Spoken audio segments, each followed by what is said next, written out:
Welcome back to another episode of Grow Your Tutoring Business. I've got a very special guest, a particularly special guest in my eyes, because I connected with Sid, I reckon it was about 5 years ago, in a time where there wasn't a lot of connection between tutors and a space where we could talk about business. And Sid was providing that. And we found, or I kind of landed in a space where someone was talking about being entrepreneurial and the differences between setting up a business and actually solving people's problems for them. And was really pivotal in, or encouraging around, you need to go and invest in yourself. You need to go and make sure you're in a really good space so you can grow. So Sid, I'm like in awe of what you've done over the last 5 years. But there'll be lots of people who'll be going, well, who's Sid? I mean, you're quite famous in this little space anyway. I actually talk about you quite a lot in the group and mention you. But tell us a little bit about who you are, what's been going on for you. Well, I describe myself. Thank you. First of all, thank you for the amazing introduction, Richard. I think it's quite nice that even though we've been around in the online world, like we've not really communicated face to face or screen to screen before. So I think it's really really nice to kind of touch base with you and kind of find out a little bit more about what you're doing as well. So I'm Sid. I would describe myself as an educational disruptor. I've been working as a STEM communicator for a long time. I think now it's coming to about 13 years. And I've been running businesses I started very young. I think I started my first business at age 18. And it was a failure. Like I've learned, I've adapted, I've evolved. And I think that has helped me because it's meant that I've learned a lot of and back then, internet and community and Facebook, all of this wasn't available. And so you were on your own and it was all about kind of making connections in the real world. And I think for me, that was really difficult because I didn't know anyone else that ran businesses. And it's been an interesting journey. And I think more recently, as COVID has happened and everyone's gone online, my business has also pivoted and become an online business, which has meant I can travel. So I run multiple businesses. I'm a serial entrepreneur. So I've got a STEM business that's been running for 13 years. And we've worked with over 13,000 kids in that period of time. There's been a lot of home educators, but also school kids. And we don't really do anything curriculum related. So we'll pick a topic like blood, and then we'll go all in with it and just go in whatever direction it takes us. And it's poo. I'm known as a poo lady. Yeah. And it's been great. Like I really enjoy that bit. And then since COVID, I've been setting up online businesses. So I've set up 2. There's one that's been that's grown really exponentially. So that's UK Virtual School. And then I've got UK Educators Community. And more recently, my project work in Morocco has meant that I can travel a bit more. So there's loads of different aspects to it. But I think the main area is I want to make an impact in the world.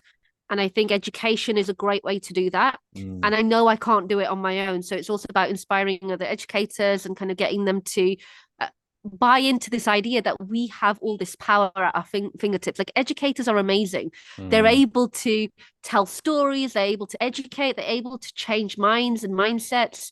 And we need to think outside of just being a tutor because you do so much more when you're teaching kids. Yeah. And that's what I want to inspire in people. And I think you do that. You certainly, I'm talking just about myself, inspired me in the early days. There was a lot of, and that inspiration to then go and network and put myself in a room where I felt super uncomfortable and was the complete imposter walking into places like business conferences and things. But hearing from someone like yourself, and then there was a couple of other little connections I made by putting myself out there, from people who are like an educator or even somebody who has that, I don't know, business mindset, has created a business, but perhaps got so stuck on doing that one thing that they don't realize there's other ways of creating, maybe like yourself, multiple streams of income in different ways. Listening to and being, I suppose, on the outside of your world, looking in and making a connection with someone who I've spoken about and had on the podcast before, someone called Nikki Marshall. Having multiple businesses did not seem possible to me 5 years ago. I did not know that was a thing, except at that elite level, like people who were put on your TV screens, like Richard Branson, those sorts of people who just seem to like, I'll have a music company. I'll run an airline. I'll do this.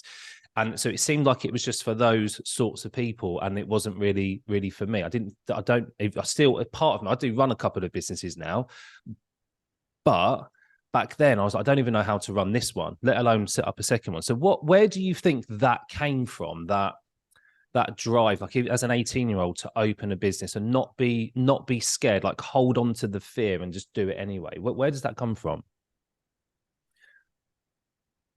For me, running a business gives you so much control. You're at the forefront and you're the driving force. You're not, no one else is telling you what to do. You're accountable for yourself. So you can't hide behind anyone and go, right, I don't want to do this. Or can someone else cover that for me? Or if I don't do it, it'll just go away because those tasks don't go away. So I did it as a way of challenging myself because I was a very different person at 18.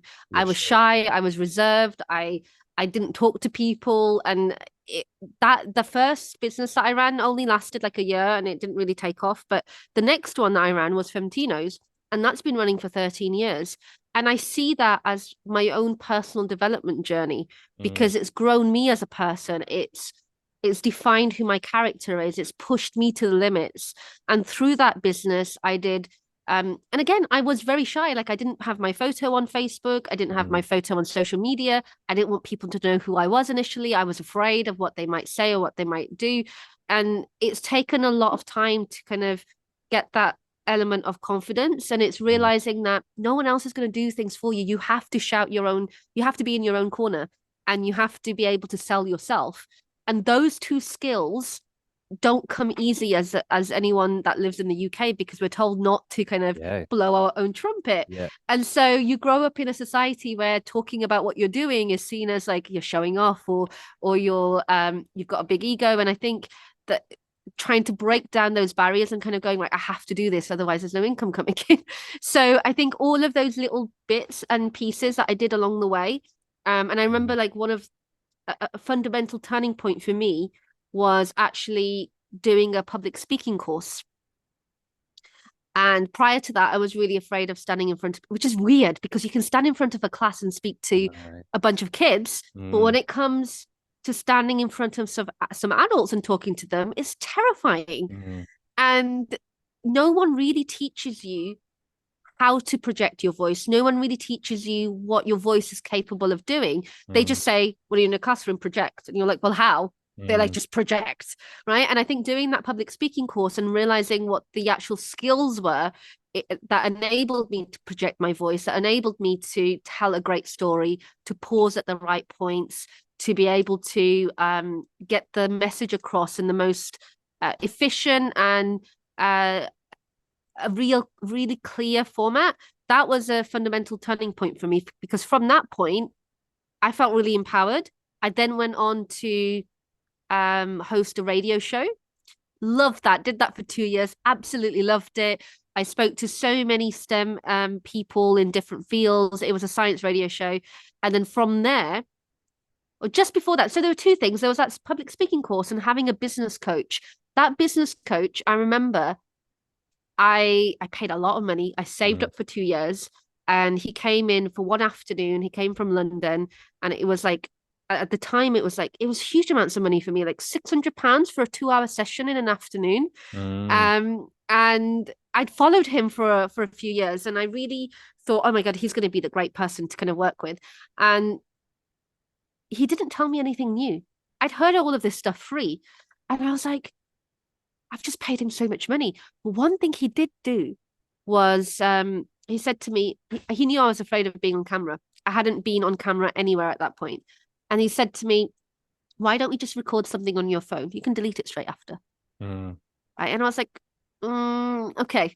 And then he did a little recording where I introduced myself. And then he goes, your phone's a bit crap. Let me do it on my phone. And so he did it on his phone. And he goes, oh, look at that. That wasn't too bad. Let me post this in my group of 10,000 people. And I was like, he goes, but it was fine. You said it was okay. So let's just post it and see what happens. And he posted it, and I got work from there quite easily. And it paid back what I'd paid into that coaching session. And that was one small thing he did that completely changed. I was like, oh, I did it once. It still took me like 6 months to a year to put a photo up. but it was that trigger point. So him combined with the public speaking course, like these are personal development areas, but my business allowed that to happen. Mm. And I think when you're running a business, you're left to your own devices to sort out what your issues are as a person, because no one else is going to sort them out for you. You have to go out there and kind of go, Mm. right, this is the support I need. This is what I But need to do next. And for some people, like for me, it took years to get to that point. I think that there's so much here that we'd need to unpick with teachers in particular, because we're told what our CPD is going to be, and often, and this was my big frustration. I was only a teacher from 30. I think I qualified when I was 30, and I'd left by the time I was 37. I went on the same course for 7 years. Wow. Every year it was like, oh, we've got to do the you got to go on the key stage 1 SATs. And I was like, are you sure? Like, after the second time of doing it, I was like, that hasn't changed. That course is the same. I don't need to do it again. It's like, oh, yeah, but we need to, because it was tick boxing stuff for the school. Yeah. I was like, I'd much rather, if I'm allowed a day out of school to do some training, can we not make it about a skill that I need to improve rather than something I already know?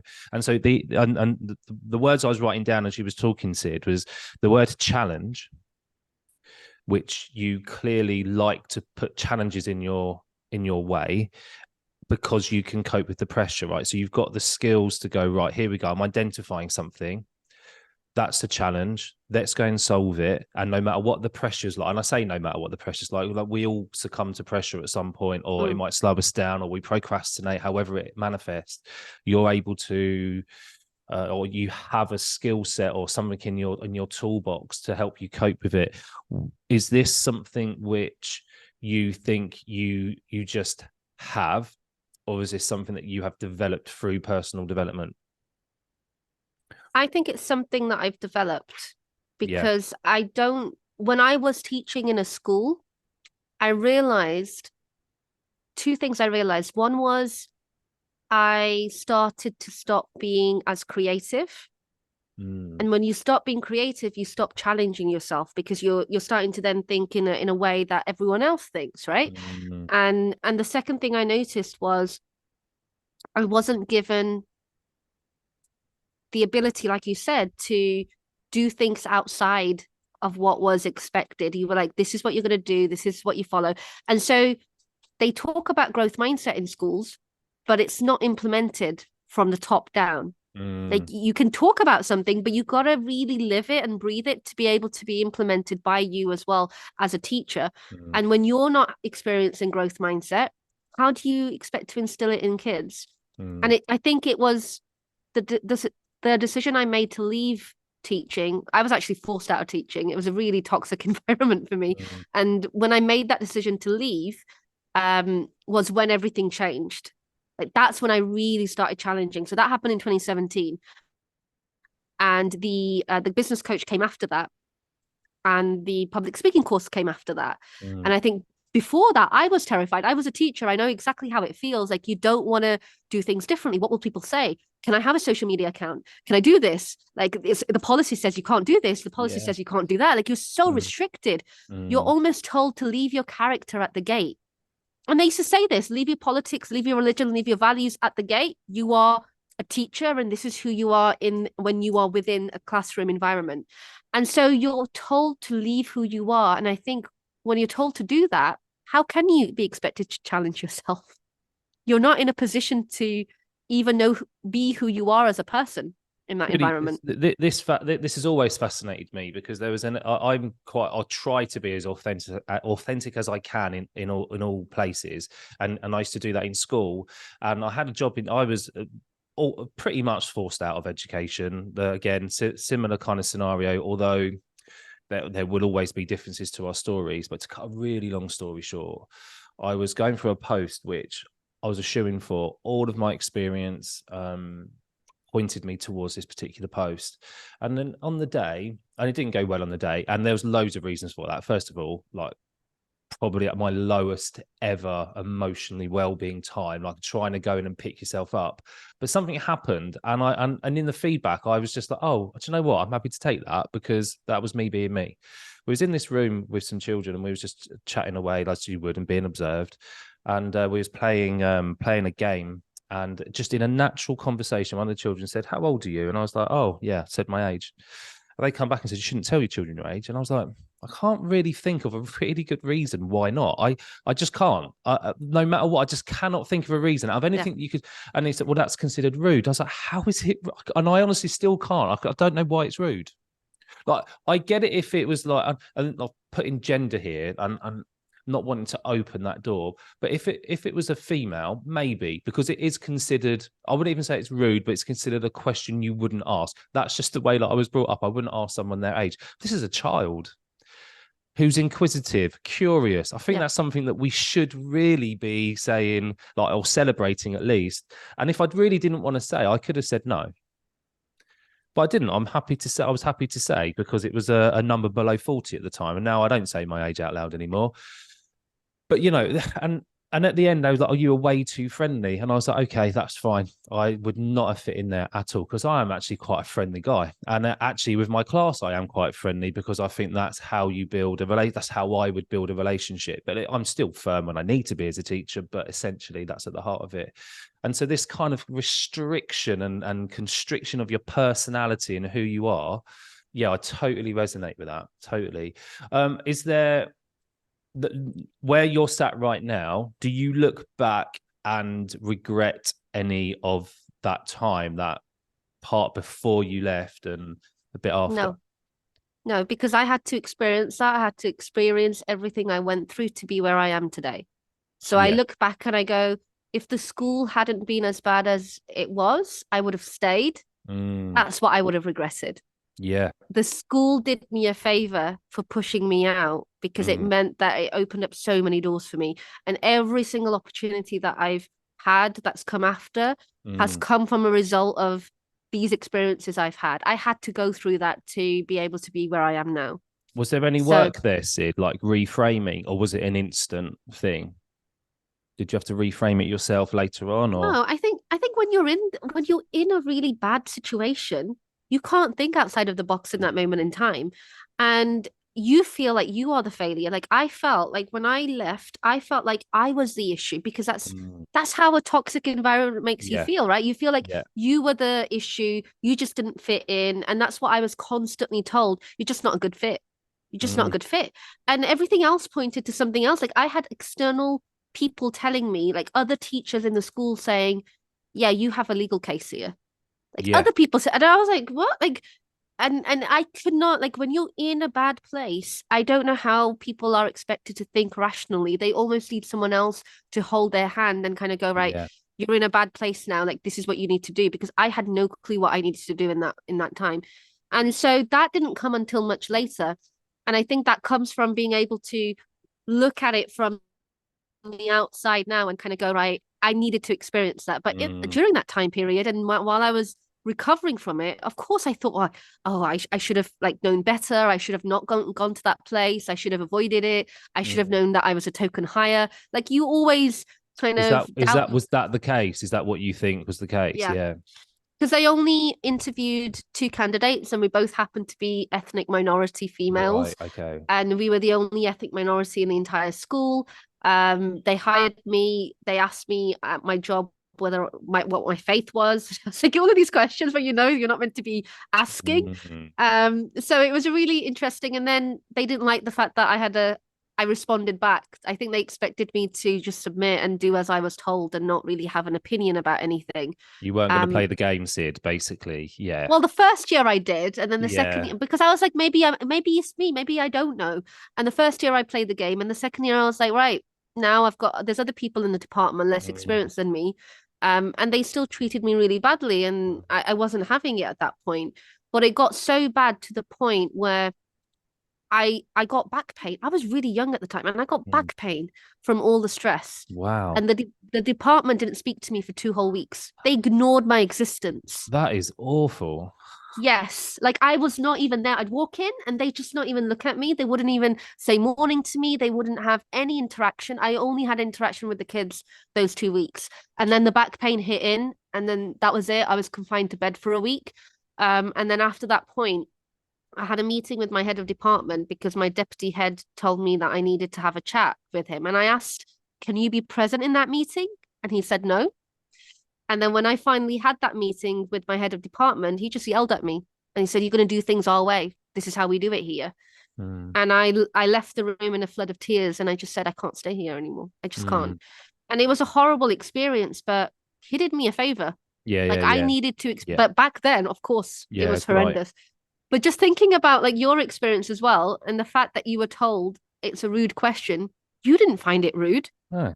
The fact that they're telling you how to think and how to Yeah, behave, yeah. I find that really weird. Yeah, I do too. I do too. And if I was prepared to give up that information, sure, that's mine to give. Yeah, it's my right to be offended or not offended. Exactly. Yeah, it's strange, really. Like I get to a point that there's a professional boundary, but I don't think it includes everything that is put upon us. Like, yeah, it's a strange thing. It's a very strange thing. Sid, so let's jump forward a little bit because he was talking about like your serial entrepreneur.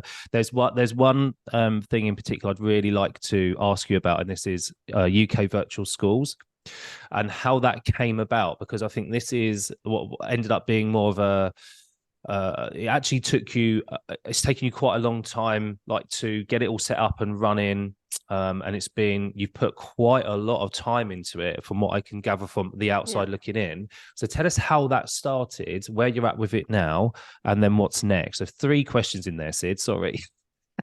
So, so up until COVID, like I kind of saw COVID coming. I don't know whether you remember, but I was kind of like, guys, you need to be thinking about going online, Mm, like move things online. And so I went into lockdown myself personally 3 weeks before it officially went into lockdown, and I stopped going out. And I moved. At the time, I was doing science workshops, and I gave all the students that were on the course boxes, and we I did it remember. online for a few weeks. Mm, And then once that course finished, I just was like, I don't know what to do next because all my science equipment was in an office space that I did not have access to.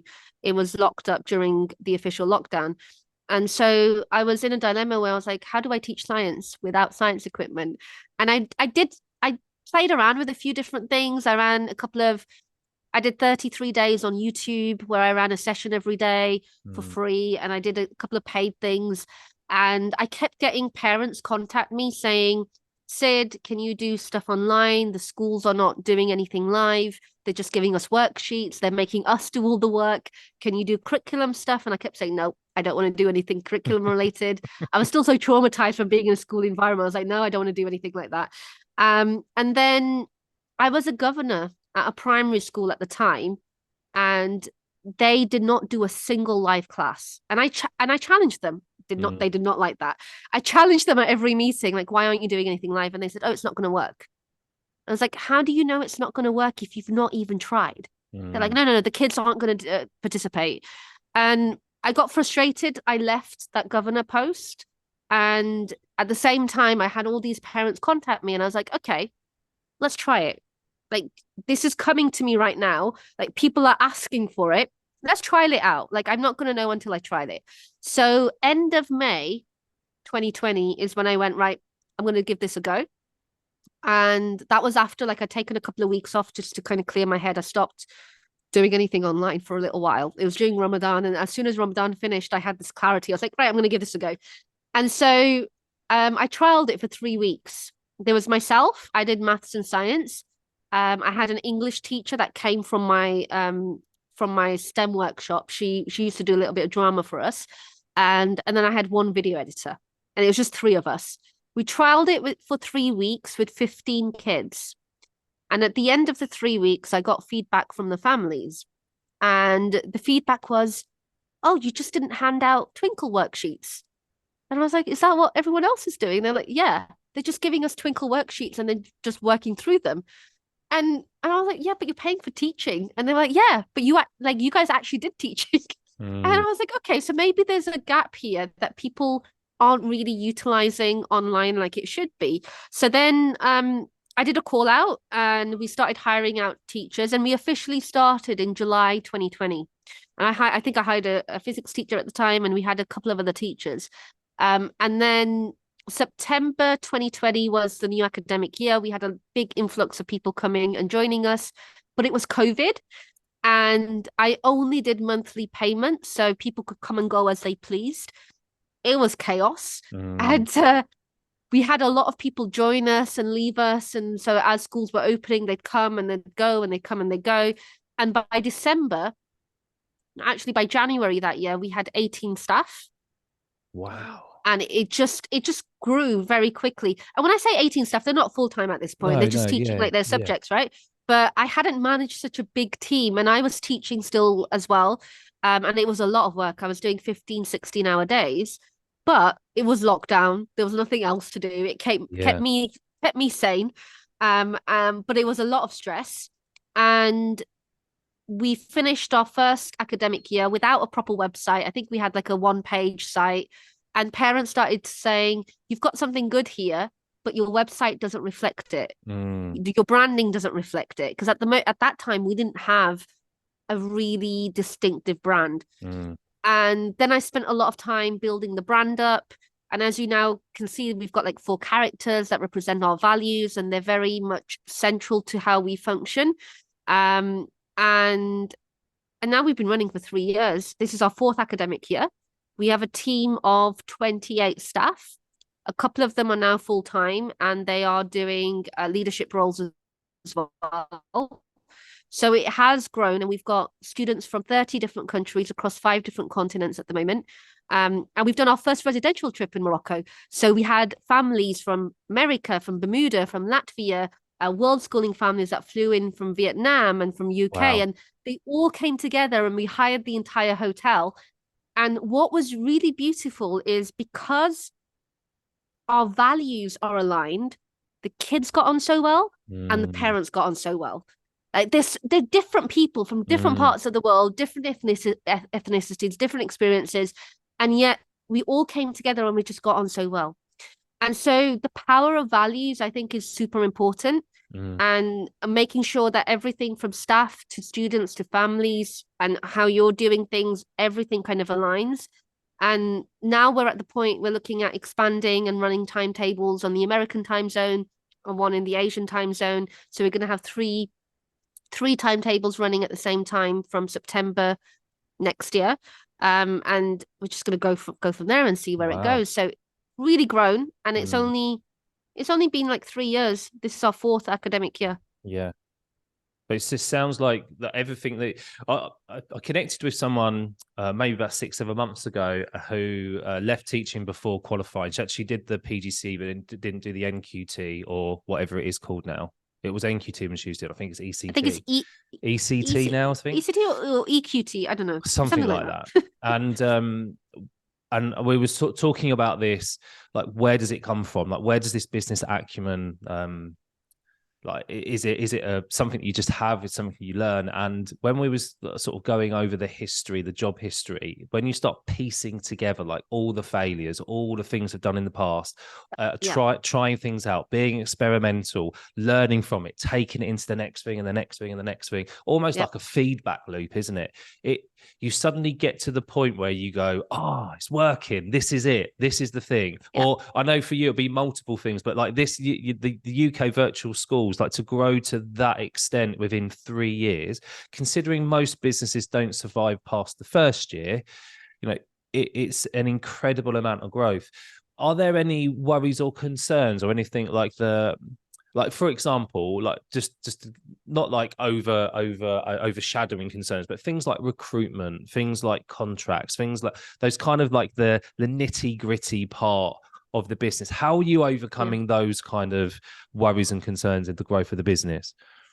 It's difficult. Like I think with my STEM business, I had made the leap back in 2017 of starting to hire.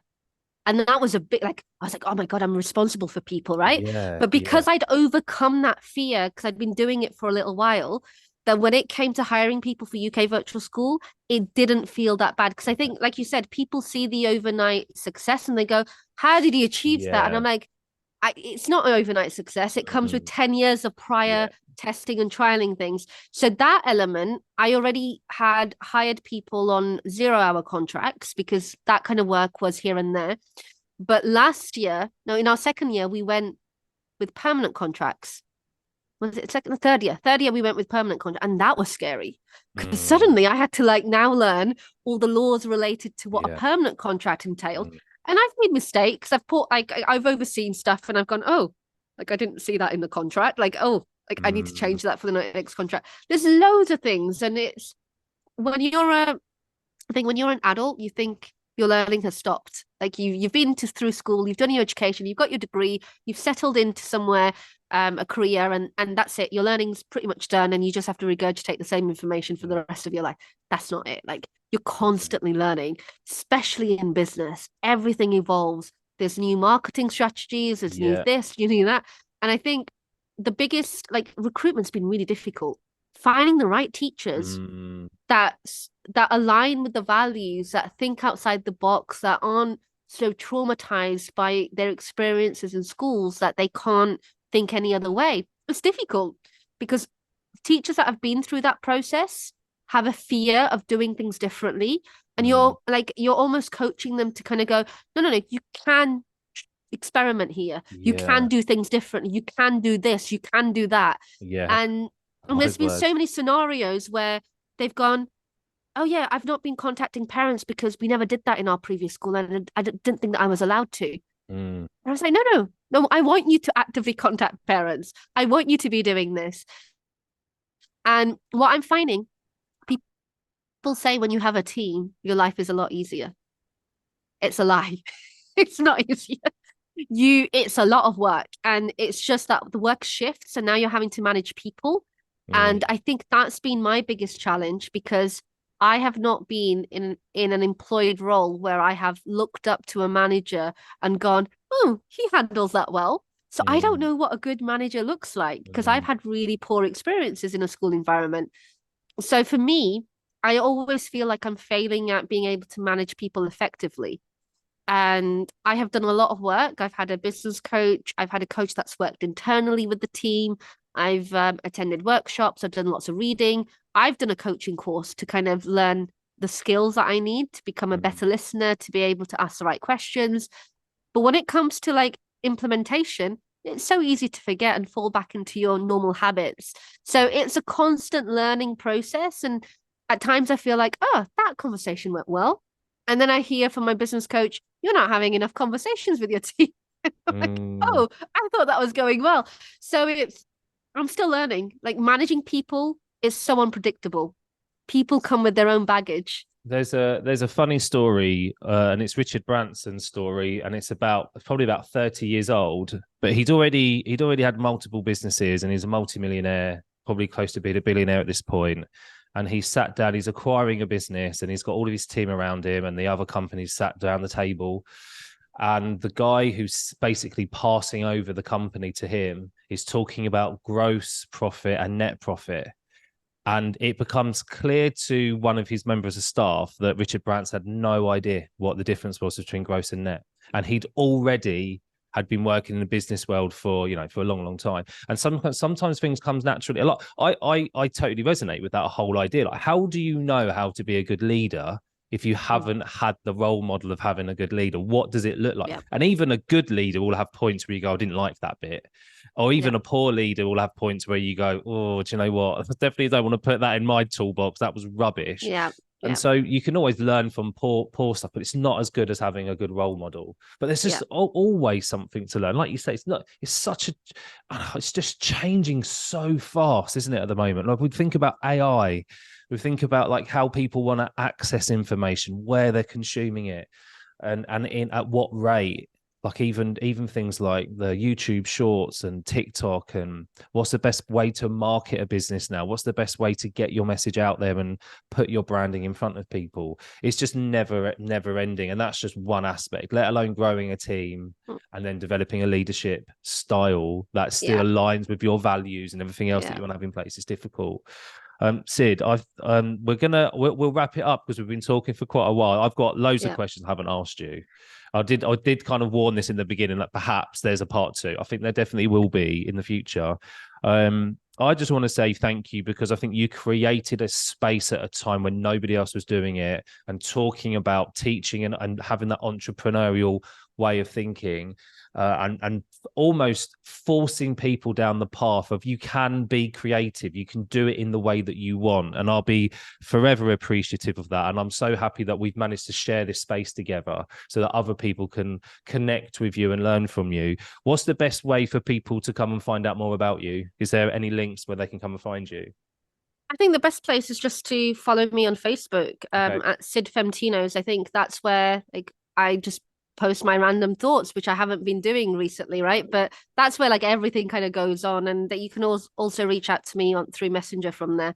So I think that's probably the best way, because I think I've got so many businesses. If I try giving an email address, it'll just get lost in one of my email What we'll accounts. do is I'll make sure all the links are included in any show notes. So on Facebook, when I share it on there, it'll be in the main post. I'm a little bit wary about putting links in posts at the moment because Facebook keep blocking it. So I might just put it in the comments instead. But on things like Spotify and Google's podcasts, all those kind of places, it'll be allowed in there. So I make sure everything's shared so they can come and find you, make it really easy. Sid, thank you so much. Thank you for having me, Richard. It's been a pleasure.